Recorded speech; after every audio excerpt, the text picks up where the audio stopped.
இந்த selection list இதோட முடிஞ்சிருமா, இதுக்கப்புறம் இன்னொரு செலெக்ஷன் லிஸ்ட் எது ரிலீஸ் ஆகுமா அப்படின்னு ஒரு கேள்வி இருக்கு.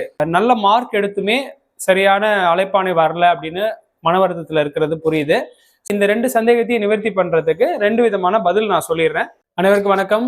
மெட்ராஸ் உயர்நீதிமன்றத்தினுடைய OA மசால்ஜி போன்ற தேர்வுகளுக்கு அந்த சான்றிதழ் சரிபார்ப்பிற்கான ஒரு அழைப்பாணை விட்டுருக்காங்க. யார் யார் எந்தெந்த ரோல் நம்பர்ல இருக்கிறவங்க என்னென்ன டேட்டுக்கு அந்த 8 மண்டலங்களுக்குள்ள இருக்கிற நீதிமன்ற வளாகத்துக்கு வந்து சான்றிதழ் சரிபார்ப்பு பண்ணணும்னு ஒரு லிஸ்ட் விட்டுருக்காங்க.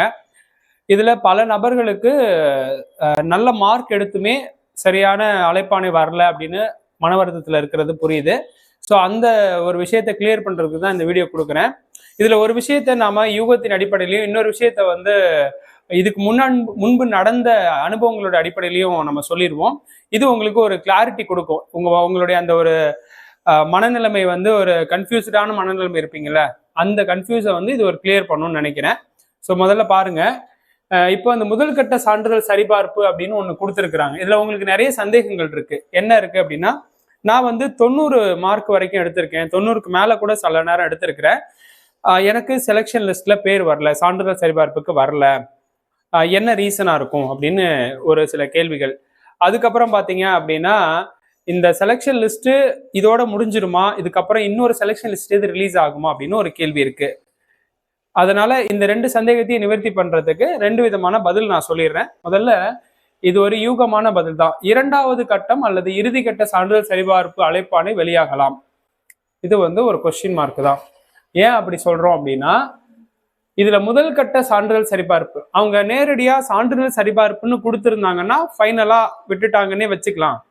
ஆனா அவங்க என்ன சொல்லியிருக்காங்க, முதல் கட்டம்னு வச்சிருக்காங்க. இந்த முதல் கட்டத்தை நம்ம ரெண்டு வகையில யோசிக்கலாம். ஒண்ணு, ஸோ இது ஃபர்ஸ்ட் பேஸ்னு ஒன்று விட்டுட்டு அதுக்கு பிறகு செகண்ட் பேஸ் ரிலீஸ் பண்ணலான்னு வெயிட் பண்றாங்களா, இல்ல இது ஃபர்ஸ்ட் பேஸ், இந்த ஃபர்ஸ்ட் பேஸ்ல கலந்துக்கிறவங்க இதுக்கப்புறம் என்ன பண்ண போறீங்க, இந்த ப்ராக்டிக்கல் அட்டன் பண்றீங்க, அதுக்கப்புறம் இன்டர்வியூ அட்டன் பண்றீங்க. ஸோ இன்டர்வியூ அட்டன் பண்றதுக்கு முன்னாடி இன்னொரு தடவை சர்டிபிகேட் வெரிஃபை பண்றாங்கல்ல, அது இறுதி கட்டமா இருக்கலாம், அது 2ஆம் கட்டமா இருக்கலாம். அந்த பேஸ்ல அவங்க கொடுத்துருக்கலாம். இல்லைன்னா இந்த செலெக்ஷன் லிஸ்டே வந்து ஃபர்ஸ்ட் பேஸ்ல தான் விட்டுருக்கோம், இன்னொரு செலெக்ஷன் லிஸ்ட் விடுறோம். என்ன காரணத்தினாலன்னா, 18/7 இன்டர்வியூ ப்ராசஸ் முடிகிற மாதிரி, அதாவது சர்டிபிகேட் ப்ராசஸ் முடிகிற மாதிரி சொல்லிட்டு 19ஆம் தேதியை பத்தி எங்கேயுமே குறிப்பிடலை. அதனால 19ஆம் தேதி விட்டு வச்சிருக்கிறாங்க. அது ஒரு நமக்கு இருக்கிற ஒரு டவுட்டு.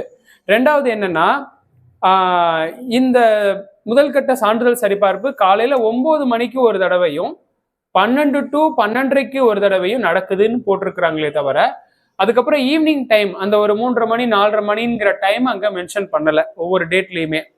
அப்ப அந்த டைமிங்ல நடக்கிறதுக்கு இன்னும் கொஞ்சம் தான் ஒதுக்கி வச்சிருக்கிறாங்களா அப்படிங்கிற டவுட். ஸோ இந்த 3 அடிப்படையில உங்களுக்கு 2ஆம் கட்ட அல்லது இறுதிக்கட்ட சான்றிதழ் அழைப்பாணை வெளிவரதற்கான வாய்ப்புகள் ஒரு 50% இருக்குன்னு வச்சுக்கோங்க. இது ஒரு யூகம் தான். இது நடக்கலாம், நடக்காமலே போகலாம். ஓகேங்களா? அதனால இதுல வராதவங்க கொஞ்சம் மைண்டை ரிலாக்ஸா வச்சுக்கிட்டு அடுத்தது வரலாம் அப்படின்னு வெயிட் பண்ணலாம். இல்ல வரலன்னா என்ன நடக்கும், உங்க யூகம் தவறா இருந்தா என்னங்க நடக்கும் அப்படின்னா, இன்னொரு விஷயம் ஏற்கனவே நடந்தது கட்டாயமா நடக்கும். அது என்ன அப்படின்னா, 100% இன்னொரு விஷயம் தான் வெளிவரும். என்ன வெளிவரும்னா, நீக்கப்பட்டோர் பட்டியல், அதாவது ரிஜெக்ஷன் லிஸ்ட் அப்படின்னு ஒண்ணு வெளியிடுவாங்க. இதுல வந்து காரணம் சொல்லியிருப்பாங்க. இது ஏற்கனவே நடந்தது தான். ஒரு 10th லெவல் எக்ஸாம்ல எக்ஸாமினர் ஜூனியர் சீனியர் பைலிஃப்ல சில பேரை ரிஜெக்ட் பண்ணாங்க. அந்த ரிஜெக்ட் பண்ணவங்களுடைய ரோல் நம்பர் பேரை போட்டு இன்ன ரீசனுக்காக நாங்க ரிஜெக்ட் பண்றோம் அப்படின்னு அந்த ரீசனோட சொல்லி ரிஜெக்ஷன் லிஸ்ட் ஒன்று ரிலீஸ் பண்ணாங்க. அந்த மாதிரி ஒரு பட்டியல் கம்பல்சரி வெளிவரும். அந்த பட்டியல்ல உங்களோட ரோல் நம்பர் இருந்ததுன்னா நீங்க 2ஆம் கட்டம் இறுதி கட்டம் சான்றிதழ் சரிபார்ப்புலாம் வர்றது அப்படின்னு நம்ப தேவையில்ல. அது அதோட முடிஞ்சு போச்சு. உங்களை வந்து க்ளோஸ் பண்ணிட்டாங்கன்னு அர்த்தம். ஏதோ நீங்க ஒரு தவறு பண்ணியிருப்பீங்க, அப்ளிகேஷன் போடும் பொழுதோ அல்லது மதிப்பெண் அடிப்படையில மாவட்டத்திற்கு அப்ளை பண்ணும் பொழுது. பல நபர்களுக்கு போஸ்டிங்கை பத்தி நான் சொல்லும் பொழுது ஓப்பனிங்லேயே நிறைய என்ன சொல்லிட்டு இருந்தேன் அப்படின்னா, நிறைய பேர் என்கிட்ட அப்ளிகேஷன் போட்டுட்டு தான் ஜாயின் பண்ணியிருப்பாங்க. சில பேர் அப்ளிகேஷன் போடுறதுக்கு முன்னாடியே என்கிட்ட கேள்வியெல்லாம் கேட்டாங்க. என்ன கேட்டாங்கன்னா, சார் ஓஏவுக்கு நல்ல போஸ்டிங், ஓஏவு மட்டும் நான் போட்டுட்டுமா அப்படி கேட்கும்போது நான் என்ன சொல்லியிருந்தேன்னா, இல்லைங்க நீங்க வந்து OA மசால்ஜி, கிளீனர், கார்டனர், வாட்ச்மேன், வாட்டர்மேன், இந்த மாதிரி எது கிடைச்சாலும் அப்ளை பண்ணுங்க. ஏன்னா ஒரு அப்ளிகேஷன் மட்டும் போட்டீங்கன்னா உங்களுக்கு ஒரு சான்ஸ் தான் கொடுப்பாங்க. 2-3 அப்ளிகேஷன் போட்டு 2-3 தடவை எக்ஸாம்ஸ் அட்டன் பண்ணியிருக்கீங்க, அப்படின்னா உங்களை ஏதாவது ஒண்ணு கிளிக் ஆகி கூட இந்த மாதிரி சான்றிதழ் சரிபார்ப்புக்கு பிராக்டிக்கலுக்கு அழைக்கப்பட வாய்ப்பு இருக்குன்னு சொல்லியிருந்தோம். அதை நம்பி போட்டவங்க பல பேருக்கு ஓஏவில் வரலன்னா கூட மசாஜ்லயோ கிளீனர்லயோ கார்டனர்லயோ வாட்டர்மேன்லயோ வாட்ச்மேன்லயோ வந்திருக்கு. அப்ப இங்க எல்லாருக்கும் என்ன ஃபீலிங்ஸ் அப்படின்னா ஓஏவுக்கு மட்டுமே அப்ளை பண்ணிட்டேன், அதனால அந்த இதுக்கு மட்டும் வரல அப்படின்னு ஒரு ஃபீல் பண்றீங்க. அதனால இனி வரக்கூடிய கால்ஃபர்ல என்ன பண்ணுங்க அப்படின்னா, இது மாதிரி ஒரு காலி பணியிடம் அறிவிக்கிறாங்க அப்படின்னா அதுல எத்தனை காலி பணியிடத்திற்கு ஒருவர் விண்ணப்பிக்க பாசிபிலிட்டிஸ் இருக்கோ அத்தனை காலி பணியிடத்துக்கும் விண்ணப்பிங்க. அப்பதான் உங்களுக்கு ஏதாவது ஒரு இடத்துல வாய்ப்பு கிடைக்கும். உங்களுடைய தேர்வுங்கிறது அரசு பணி பெறுவதா இருக்கணுமே தவிர இந்த அரசு பணி தான் வேணும் அப்படின்ற ஒரு நோக்கத்துல இருந்தீங்கன்னா இந்த மாதிரி கொஞ்சம் மன வருத்தம் வரதான் செய்யும். அதனால இதுல ஃபைனலா வரப்போறதுங்கிறது கட்டாயமா இதெல்லாம் வருமா வராதான்னு நம்மளால சொல்ல முடியாது. ஆனா இது வரும். என்ன வரும்னா ரிஜெக்ஷன் லிஸ்ட் வரும். அந்த ரிஜெக்ஷன் லிஸ்ட்ல ஏன் என்ன காரணத்தினால உங்களோட ரோல் நம்பர் பேரெல்லாம் கொடுக்கல நாங்க அப்படின்னு சொல்லுவாங்க. இதுதான் நடக்கும். செலெக்ஷன் ஆனவங்களுக்கு ஒரு தடவை வாழ்த்துக்களை தெரிவிச்சுக்கிறேன். அவங்க ப்ராக்டிக்கலுக்கு என்ன பண்ணணும், இன்டர்வியூக்கு என்ன பண்ணணும்னு ஃபோக்கஸ் பண்ணுங்க.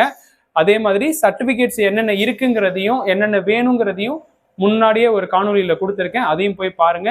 இதே மாதிரி மற்றொரு பயனுள்ள தகவலோட சந்திக்கிறேன். நன்றி, வணக்கம்.